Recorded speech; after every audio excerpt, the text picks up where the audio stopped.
Sparkle's UK-style emotional story, The Girl Who Walked Home Slowly. Lena always walked home slowly. Most girls her age hurried, rushing through the busy streets of Birmingham after school, but not Lena. She took her time, tracing the cracks on the pavement, watching the buses hiss past, listening to the world instead of racing through it. Her teachers called her quiet. Her classmates called her odd. But the truth was simpler: Lena was lonely, and she had learned to make friends with silence. Her mum worked double shifts at the care home. Her dad, well, he hadn't been around for years. So Lena walked, with her school bag hanging off one shoulder and her thoughts hanging off the other. One rainy Tuesday, she stopped outside a small bookshop she had passed 100 times but never entered.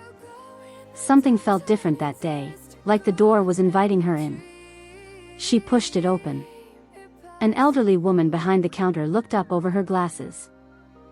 "You're soaked, love. Come in before you catch something." Lena smiled shyly and stepped inside. The shop smelled of old paper and warm dust, a comforting sort of smell, the kind that wraps around you like a soft blanket.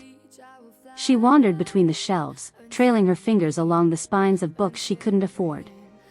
Then she found a small one, pale blue cover, frayed edges, title nearly faded. She opened it. Inside were handwritten notes in the margins, little sketches, pressed leaves. Someone had loved this book deeply. "You can keep that one if you like," the old woman said, appearing beside her. "It's been here for years. No one's ever looked at it." Lena blinked. "Free? A book chooses its reader sometimes." The woman winked. Lena took the book home and began reading. It wasn't the story that held her, it was the scribbles inside. Little messages like, "Keep going. You're stronger than you think. This page helped me on a bad day." It felt like someone was speaking directly to her, someone who understood being alone. Weeks passed. Lena visited the bookshop every day. The woman, whose name was Margaret, would always greet her with a biscuit or a warm, "How's your day been, sweetheart?" Slowly, Lena began talking, small things at first, then bigger ones. Her failing grades. Her mum never being home. The emptiness she tried to ignore. Margaret listened. Properly listened. Like Lena's voice mattered. One afternoon, Lena found another pale blue book waiting on the counter. "For you," Margaret said. "It's blank. Thought you might want to write your own story this time." Lena opened the first page. It was empty, quietly, beautifully empty.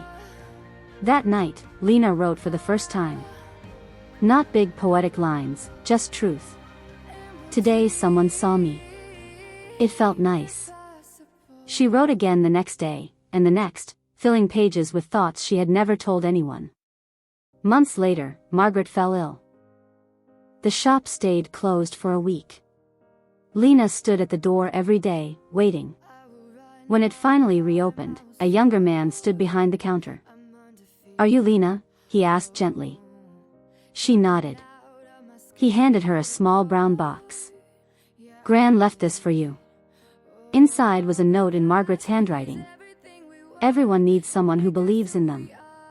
I hope you learn to believe in yourself too." Below it were 3 pale blue books, blank ones. Lena hugged the box tightly to her chest. That evening, she walked home slowly, as always, but for the first time, she didn't feel alone. She felt guided. Seen. Held. She started writing again the moment she reached her room. And she didn't stop. Because sometimes, all a girl needs to change her whole world is one person who notices she exists.